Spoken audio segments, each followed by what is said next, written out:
Ang kwentong ito ay gawa-gawa lamang at pawang imahinasyon. Pakinggang mabuti para iyong maintindihan. Ito ang kwento ng Traidor ng San Fernando High School. Chapter 2. Flashback. Ano ba yan? Lapitin ba talaga ako ng away?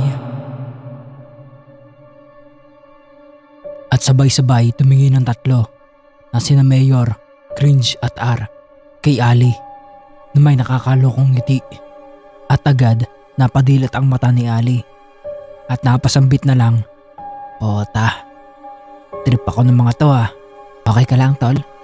Wag mo nang pansinin ng tatlong yan. Kilalang bully ang mga yan dito. Wika ng katabi ni Ali. Kaya pala. Okay tol. Wika ni Ali sa kausap. Kaya kung maaari, sila ang una mong iwasan dito. Kasi pag natripan ka nila, di ka nila titigilan. Ano ba yan? Kakadating ko lang sa paaralang ito.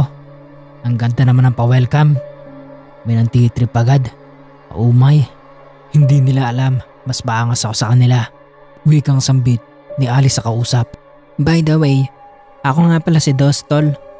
Same age tayo. Taga Laguna naman ako. At born again Christian. Ang mga magulang ko, saka ako. Pero may kulit din akong taglay. Nice to meet you tol. Wika ni Dos na nagpapakilala kay Ali. At ilang sandali pa, nagsimula na ang klase. Class, buksan ng libro niyong Aralin Panlipunan. At buksan niyo sa page 3. Okay po ma'am. Okay po ma'am. Ang sangkop at daloy, AP, curriculum, ay nakabatay sa kahulugan nito. At itong si Yula, Kali, Cheng na tila di makapag-focus sa tinuturo ni Ma'am Stella. Panlipunan ay Uy, pag-aaral ano yan? ng Saan yan, mga Kali? at Ang gwapo talaga. komunidad Mga ng sis. lipunan, Alam nyo, kung paano pag niligawan ako ni Ali, at ng- promise, kakasabi niya pa lang, sinasagot ko na siya. Wika ni Kali. Talaga ba sis Kali? Pag ako ang niligawan ni Ali, promise, kahit assignments niya, gagawin ko. Saka papagayahin ko pa siya sa mga quiz natin. Wikang nakayuko ni Yula kay Cheng at Kali. Sus, yun lang ang kaya niyong gawin, mga sis. Ako, pag naligawan ako ni Ali, ibibigay ko pati ang kata. Aray ko. Kanina pa kayo. Hindi kayo makuha sa tingin. Kanina pa.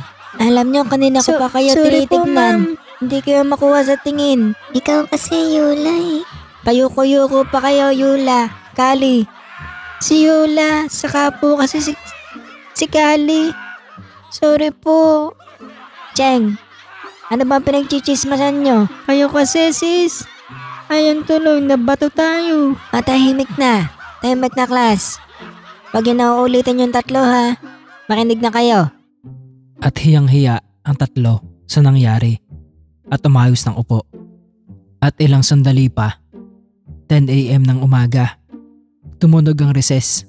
Ayun, recess na. Class, may 30 minutes recess time kayo. Dos, alalayan mo muna si Ali. Turuan mo siya. Okay po ma'am. Tara Ali. Okay sige, sama ako.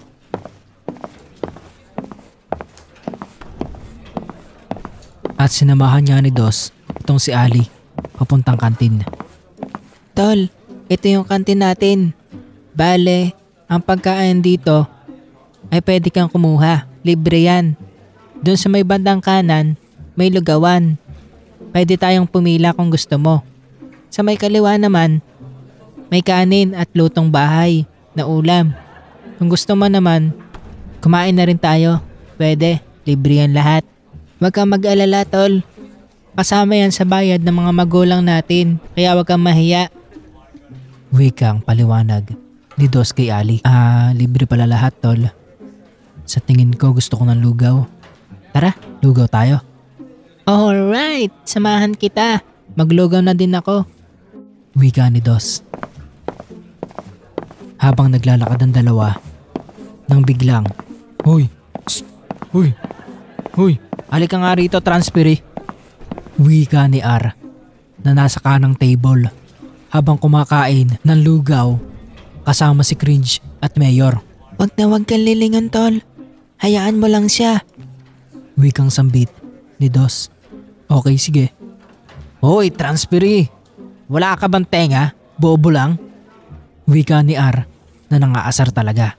Wala yan, pogi lang yan. Pero duwag yan. Wika naman ni Mayor. Bahag ang buntot ng puta.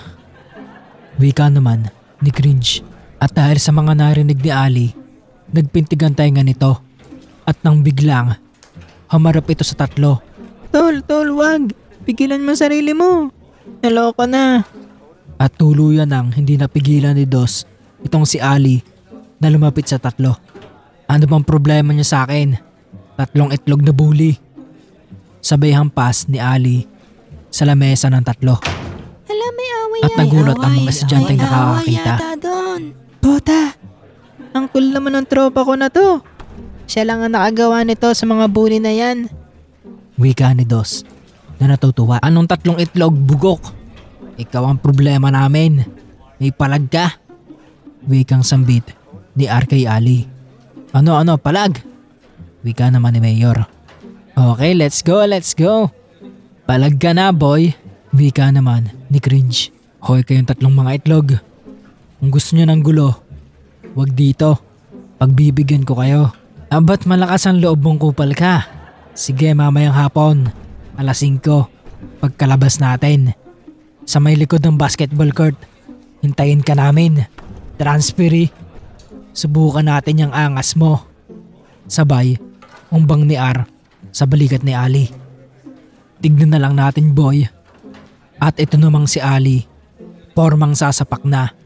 Agad namang hinawakan ni Dos ang kamay sabay sambit ng, Wag, tol. Mamaya tayong hapon. Lalabanan natin sila. Mahirap na. Baka makita tayo ng mga guro na tayo ang magsisimula dito.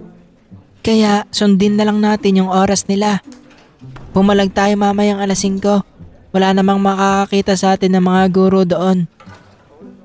Puta, hinawakan ng kamay. Ano yan, bading? Wika ni Cringe. Aba-aba't sasama ka pa. Isang poging duwag. Dos, baka mabingot ka. Huwag ka na lang sumama. Wika naman ni Mayor na tila may galit kay Dos. Humanda kayo sa amin mamaya, mga bully. Kayo, Mayor, R, Cringe, humanda kayo. Sinong tinakot mo? Sige nga, subukan mo, Dos. Sige lang, tignan natin mamaya. Wikang sambit na nang-aasar pa ang 3.